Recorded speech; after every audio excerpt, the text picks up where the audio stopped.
Hello everyone, study track bye MD sir channel पर आपका स्वागत है। मैं आपको पहले भी बता चुका हूं कि इस प्लेटफॉर्म पे आपको क्लास 10th का पूरा सिलेबस फ्री देने वाला हूं।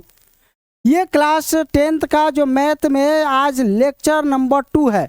मैंने नंबर सिस्टम एकदम बेसिक से शुरुआत किया था, जिसमें प्राकृत संख्या और पूर्ण संख्या के बारे में बता दिया था। आज हम लोग एक नया टॉपिक पढ़ने वाले हैं, पूर्णांक संख्या।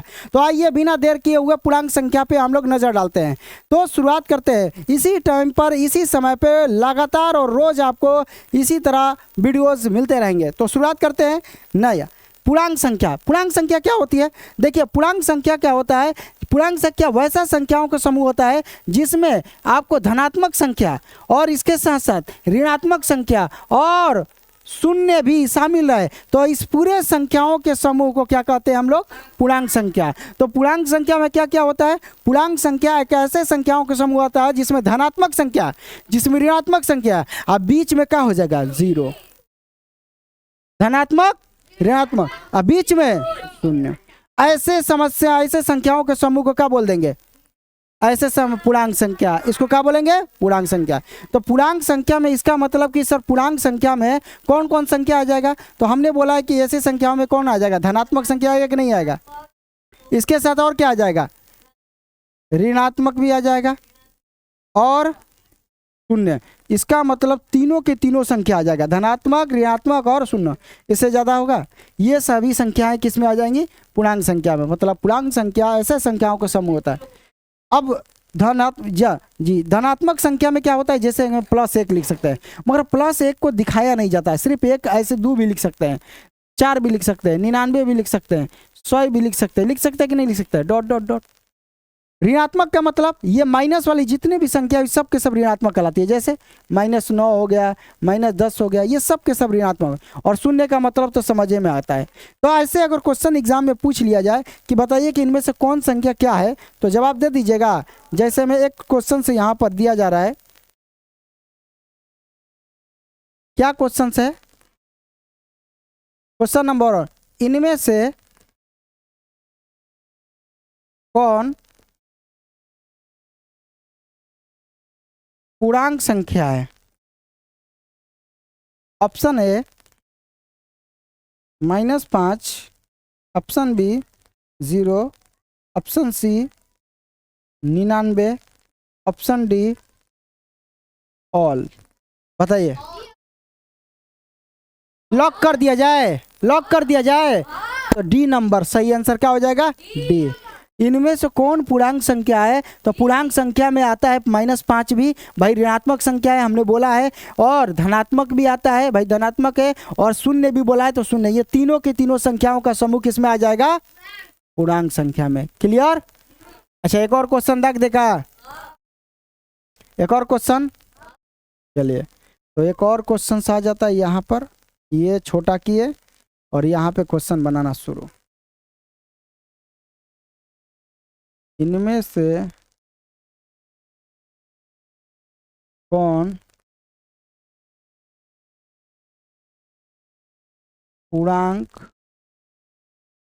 संख्या है?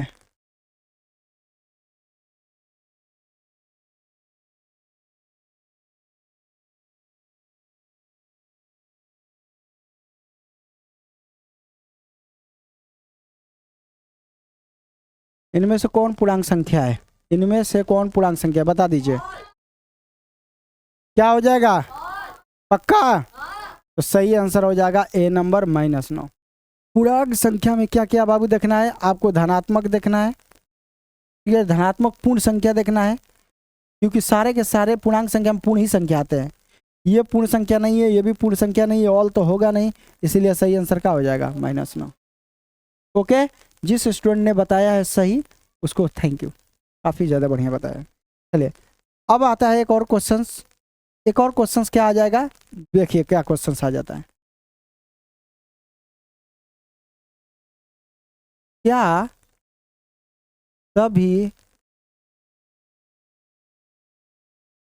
पूर्णांक संख्या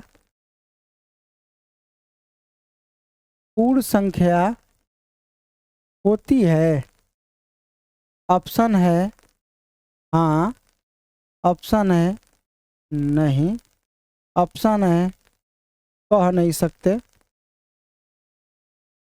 ऑप्शन है, बुझात नहीं खे, समझ में नहीं आ रहा है। बताइए कौन सा ऑप्शन लगेगा। पूर्ण संख्या नहीं जानते हैं? वैसी संख्याओं का समूह जिसमें जीरो से स्टार्ट हो उसको पूर्ण संख्या कहते हैं। ऐसी संख्या जो जीरो से स्टार्ट हो। बताइए क्या, ये इस क्वेश्चन का जवाब दीजिए जल्दी से। क्या सभी पूर्णांक संख्या पूर्ण संख्या होती है? तो ऑप्शन क्या होगा, हाँ या नहीं? तो सही आंसर होगा नहीं। क्यों?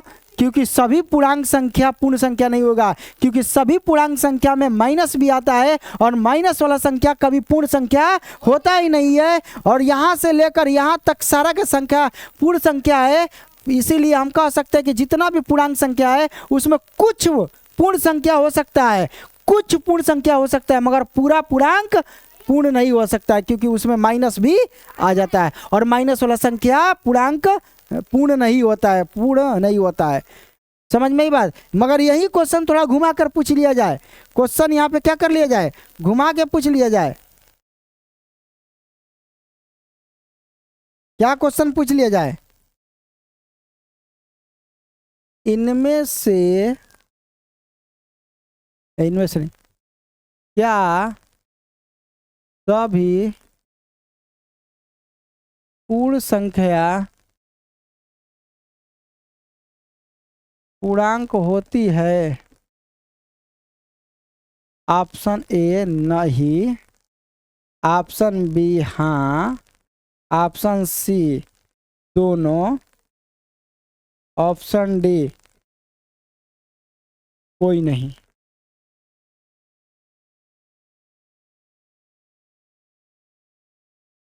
बताइए क्या होगा आंसर, बता दीजिए। क्या सभी पूर्णांक संख्या पूर्णांक क्या सभी पूर्ण संख्या पूर्णांक होती है? तो आप बताइएगा हाँ। भाई कह रहे हैं ना, क्या सभी पूर्ण संख्या में क्या आता है, जीरो से लगा के अनंत तक जितनी भी धनात्मक संख्या वो सब क्या होता है, पूर्ण संख्या होता है। और ये सभी पूर्ण संख्या में बताइए पूर्णांक में आता है कि नहीं आता है? भाई हम जब घर जाके खोलेंगे पूर्णांक के तो वो में देखेंगे जीरो भी है, एक है, दो है, तीन है, हेने वाला में देखिएगा तो माइनस वाला सब है। तो हम लोग क्या कहेंगे, जितना भी पूर्ण संख्या होगा उस सब पूर्णांक के घर में पाया जा रहा है कि नहीं पाया जा रहा है? एकदम पाया जा रहा है। तो कह सकते हैं कि क्या सभी पूर्ण संख्या पूर्णांक होती है? तो आप क्या कहिएगा, बिल्कुल होती है। समझ में ही बात है? तो ये दोनों बातें समझ में आ गए, बेसिक कंप्लीट। कोई दिक्कत परेशानी किसी भी प्रकार से? आइए आगे बढ़ते हैं हम लोग। पूर्णांक संख्या को हम लोग किससे दर्शाते हैं, चिन्हित किससे करते हैं? किससे करते हैं? जेड से। किससे करते हैं चिन्हित, किससे करते हैं? जेड से करते हैं। ठीक है, तो आइए आगे हम लोग बढ़ते हैं नया पॉइंट पर। अब आता है परिमेय संख्या। कौन सा संख्या? टॉपिक डालेंगे परिमेय संख्या।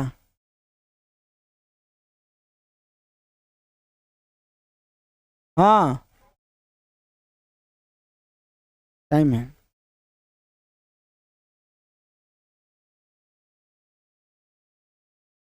अब बात करते हैं कि परिमेय संख्या क्या है। देखिए परिमेय संख्या को अगर मैं डायरेक्ट बोलना चाहूँ कि वैसी संख्या जिसको P बटा Q के रूप में लिखा जा सकता है उसको हम लोग परिमेय संख्या करते हैं। परंतु हर कभी जीरो के बराबर नहीं होना चाहिए और P जो होना चाहिए वो पूर्णांक संख्या होना चाहिए। P और Q क्या होना चाहिए, पूर्णांक संख्या होना चाहिए। उस संख्याओं को क्या बोलते हैं हम लोग, परिमेय संख्या। जैसे कि अगर बात करें 1/2 क्या है, एकदम सही, सही बोला जी। -9/4 सही बात है। -9 में -5 सही बात है। 0/5 सही बात है। 5/0 वाई क्यों, हर शून्य के बराबर नहीं होता है।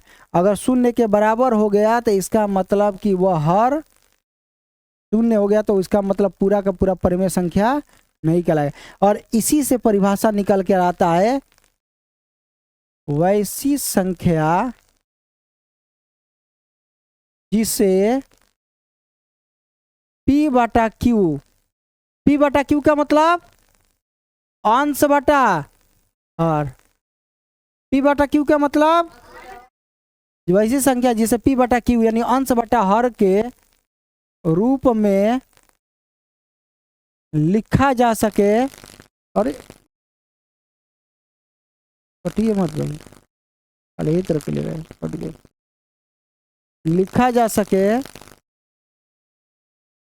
उसे उसे क्या कहते हैं? उसे लिखा जा सके उसे क्या कहते हैं? परिमेय संख्या कहते हैं। परंतु शर्त है बाबू। क्या शर्त है, कोई बता देगा? शर्त क्या है? शर्त है कि क्यू, क्यू का मतलब हर कभी भी 0 के बराबर, मतलब नीचे जो हर है ना वो कभी भी 0 नहीं होना चाहिए। और बताइए और क्या शर्त है? और शर्त है दूसरे नंबर पे कि P यानी P का मतलब अंश और Q, Q का मतलब हर, ये दोनों को दोनों क्या होना चाहिए? ये दोनों को दोनों पूर्णांक संख्या होना चाहिए। क्या होना चाहिए? पूर्णांक संख्या होनी चाहिए। तब जाके हम कह सकते हैं कि जो भी P बटा Q के रूप में लिखा गया है उसे हम लोग क्या कह सकते हैं? परिमेय संख्या। शर्त में क्या बोला गया? Q जो होना चाहिए नीचे जो हर कभी 0 के बराबर, इसीलिए ना बताइए हाई वाला हो जाएगा कि नहीं हो जाएगा? ये हो जाएगा, मगर इसी को उल्टा लिख देंगे तो काहे कि नीचे का है हर है, हर का मतलब Q है और Q कह रहा है कि 0 के बराबर नहीं हो जाए, मगर ये तो 0 हो गया ना, इसीलिए पूरा का पूरा संख्या परिमेय संख्या नहीं कहलाएगा। और ऊपर कुछ भी रह जाए, 0 रहे, 5 रहे, माइनस रहे, दोनों में माइनस रहे, वह सब परिमेय हो जाएगा। परंतु एक चीज याद रखिएगा, नीचे हर में 0 नहीं होना चाहिए और अंश और हर एक पूर्णांक संख्या होना चाहिए। पूर्णांक का मतलब प्लस वाला भी होना चाहिए, धनात्मक भी होना चाहिए, शून्य भी हो सकता है अंश और हर, समझ में? मगर हर कभी 0 के बराबर नहीं होना चाहिए, याद रखिएगा। हर 0 के बराबर नहीं होना चाहिए, बाकी जो भी है सब हो जाए। चलिए आगे बढ़ा जाए, नेक्स्ट पॉइंट देख लेते हैं। इसके बाद क्या होगा? परिमेय संख्या हो गया ना। अच्छा, इससे क्वेश्चन संबंधित आ जाता है, इनमें से कौन परिमेय संख्या है? बता दीजिए कौन आ जाएगा। ऑप्शन ए 1/3, 1/-5, 0/10, सभी। बताइए क्या होगा? कमेंट करिए जल्दी से, उससे पता नहीं चला, कमेंट करना पड़ेगा। इनमें से कौन परिमेय संख्या है? तो 1/3 भी है, 1/-5 भी है, 0/10 भी है, यानी इसका मतलब क्या हो जाएगा? सभी। समझ में? और याद रखिएगा, जितना आप सपोर्ट करिएगा इस चैनल पर उतना ही फ्री कंटेंट आता रहेगा, किसी भी प्रकार से दिक्कत नहीं होगा। तो बस आपका एक लाइक और आपका एक कंटेंट सपोर्ट हमारा मजबूत करता है कि इस चैनल पे मैं पूरा का पूरा साल भर का फ्री ऑफ कॉस्ट पूरा का प्रोवाइड करा रहा हूँ। तो बस आपका उंगली फ्री में है, दबा दीजिए, दबा दीजिए। चलिए अब हम लोग आगे बढ़ते हैं। हम लोग इनमें से कौन परिमेय संख्या है? बताइए क्या हो जाएगा? -1, -5/9, 0 ऑल। ये बताएगा?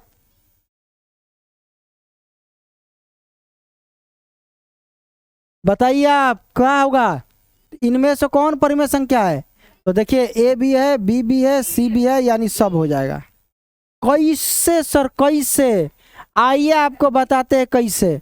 -1/1 को ऐसे लिख सकते हैं। तो भाई नीचे हो गया हर, ऊपर क्या हो गया अंश। उसी प्रकार जीरो कैसे लिख सकते हैं, 0/1, ऊपर हो गया अंश यानी पी और नीचे का हो गया हर यानी क्यू। कोई भी संख्या को p/q में अगर लिखा जा रहा है तो वह कौन सा संख्या हो जाएगा, पर में। और शर्त को भी पूरा कर रहा है कि नीचे हर जीरो नहीं है, बाकी कुछ वो हो जाए। तो बताइए, अगर आएगा तो बता दीजिएगा। अच्छा एक और पूछ लेगा, खतरनाक है तनी। -9 बताइए परिमेय है कि नहीं, कैसे पूछना है तो एक लुकाइल है ना, लुकाइल है। अच्छा एक खाली बताओ परिमेय संख्या है कि नहीं, पक्का। नीचे कुछ ना लुकाइल बात का लुकाइल बा, बताओ 1/0 है कि नहीं है, तो नहीं है तो नहीं है, खत्म, क्लियर हो गया। अपरिभाषित, अपरिभाषित। अच्छा बताओ √16 है कि नहीं, √16, √16 परिमेय है कि नहीं बताइए आप लोग। तो √16 का वर्गमूल जब निकालिएगा तो क्या निकलेगा, +-4, और 4 क्या है, एक परिमेय संख्या है। भाई चादर उठा के देखना है तब पता चलेगा असली नंबर। तो √16 का चादर उठाइए तो पता चलेगा +-4 निकला। इसका मतलब ये एगो कैसा संख्या हो जाएगा, परिमेय। तो जब तक ले चादर नहीं उठेगा तो गदर नहीं मचेगा, है। जिसका वर्गमूल नहीं निकलेगा वो ना होता है। और √16 का वर्गमूल एक्चुअल में क्या होता है, +-4। तो इसका मतलब कि इसके तो निकल सकता है वर्गमूल, और ये क्या हो जाएगा, एगो परिमेय संख्या हो जाएगा। हो जाएगा नहीं हो जाएगा, हो जाएगा जी। चलो अच्छा बताओ प्लस है कि ना परिमेय संख्या, और -4 भी ना हुई, क्या दोनों के नीचे क्या बा, और प्लस माइनस थोड़े मतलब हमने खाली एगो चीज देखे कि हर जीरो ना होगे चाहिए, बाकी ऊपर कुछ और रहो ना उससे मतलब नहीं है, क्लियर। एक और है लास्ट रियल नंबर, वास्तविक संख्या, उसके बाद ये नंबर सिस्टम खत्म। अब आ जाएंगे एक नंबर चैप्टर नंबर 1.1 पे। चलिए तो नया पॉइंट पे आ जाते हैं, टॉपिक बनाइए। वास्तविक संख्या क्या हो जाएगा, अच्छा अपरिमेय संख्या भी है ना जी, एगो लास्ट है अपरिमेय संख्या, उसको भी देख लेते हैं। अपरिमेय संख्या क्या होता है, एकदम सही, वैसी संख्या जिसे p/q के रूप में नहीं लिखा जा सकता है उसे हम लोग अपरिमेय संख्या कहते हैं। वैसी संख्या, वैसी संख्याएं जिसे p/q के रूप में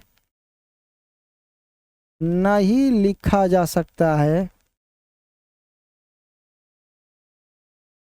नहीं लिखा जा सकता है, उसे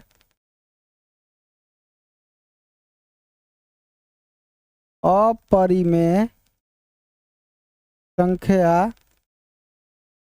कहते हैं। जैसे √5, कोई सर √5 ना हो जाएगा परिमेय संख्या, अरे भाई √5 के नीचे कुछ नहीं लगा सकते तो एक नहीं लगा सकते हैं,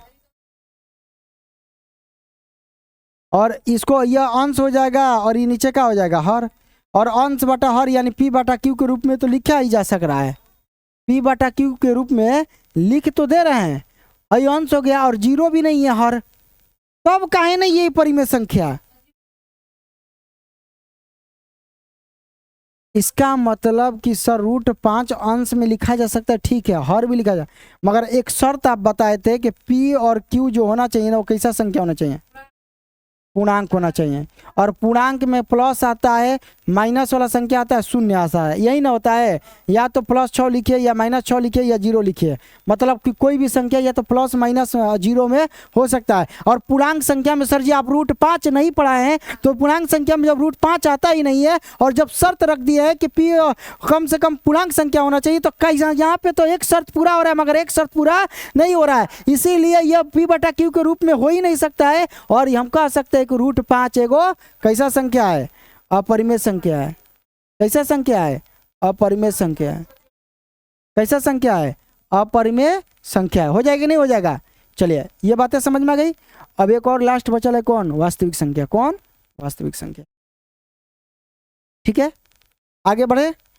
अच्छा, अगर आपसे कुछ क्वेश्चन पूछ दे कि बताइए कि बाबू 9 कैसी संख्या है, रूट में है?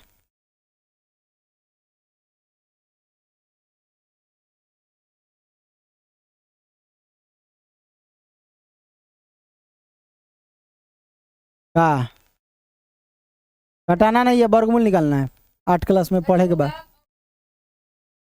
अपरिमेय होगा, काहे कि रूट 9 का वर्गमूल क्या होता है? +-3। और एक्चुअल में रूट 9 का असली मान यही है, इसीलिए असली मान देखना है, नकली मान नहीं देखना। तो बताइए √11,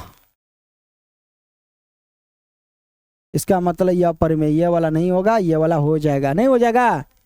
√25 अगर असली मान का हुई तो इसका मतलब ये अपरिमेय नहीं है, अपरिमेय नहीं है, अपरिमेय। और यही पूछ देता 26। क्लियर हुआ? क्लियर हुआ? लास्ट है एक वास्तविक संख्या, इसके बाद नंबर सिस्टम खत्म हो जाएगा। चलिए टॉपिक डालिए, वास्तविक संख्या। कौन सा संख्या? वास्तविक संख्या। देखिए वास्तविक संख्या में क्या होता है, ये ऐसे संख्याओं का समूह होते हैं जिनमें परिमेय संख्या और अपरिमेय संख्या दोनों देखने को मिलते हैं। गई नहीं जा घर में लिखल बा बोर्ड पे वास्तविक संख्या, केवाड़ी खोलनी जा तो होने देखनी जा √5 होने ना चाहता, समझ में 1/2 है ना डिंग डांग करता। होने देखबा जाके √3 कहता है हमको बानी नहीं है, उन्हें कहता कि -3 दांत चेयर रह जाता है, 4 प्लास्टिक मार के बैठल बा, समझ में। इसका मतलब जैसे वास्तविक संख्या के घर खोलन जाता क्या देखे के मिली? परिमेय, परिमेय और अपरिमेय दोनों संख्या देखने को मिलेगा ना। तो इसका मतलब कि वास्तविक संख्याओं के घर में परिमेय और अपरिमेय दोनों होता है। तो ये कह सकते हैं कि बताइए -9 क्या है? एकदम सही भाई। -1/2 क्या है? √5 क्या है? √6 क्या है? 11 क्या है? 20 क्या है? और खाली -1 क्या है? अच्छा 0 क्या है? हो जाएगा? तो इस प्रकार से क्या हो जाएगी? वास्तविक संख्या हो जाए कि ना हो जाए? तो वैसी संख्याओं का समूह, वैसी संख्याओं का समूह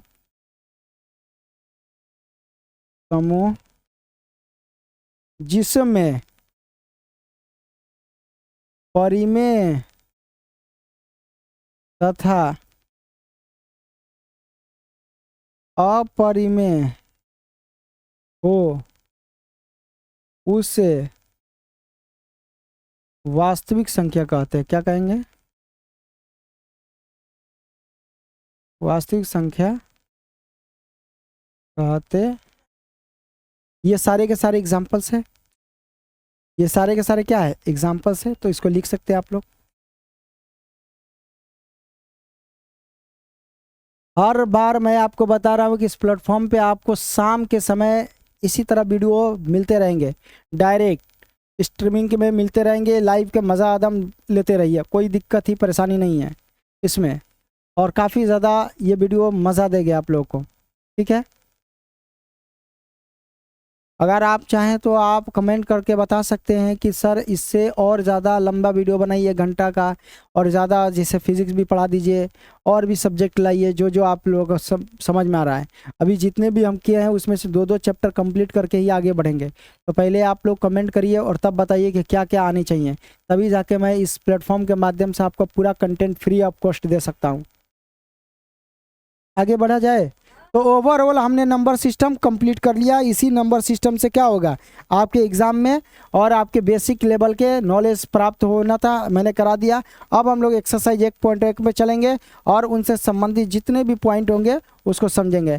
आई होप कि ये बातें समझ में आ गई होगी। कल इसी टाइम पर आप लोगों का फिर से एक नया वीडियो और नए सेशन के साथ, एक नई चीज़ों के साथ, यानी एक्सरसाइज 1.1 के साथ आप मिलेंगे। तब तक इतना ही। जय हिंद, जय भारत। लाइक करें।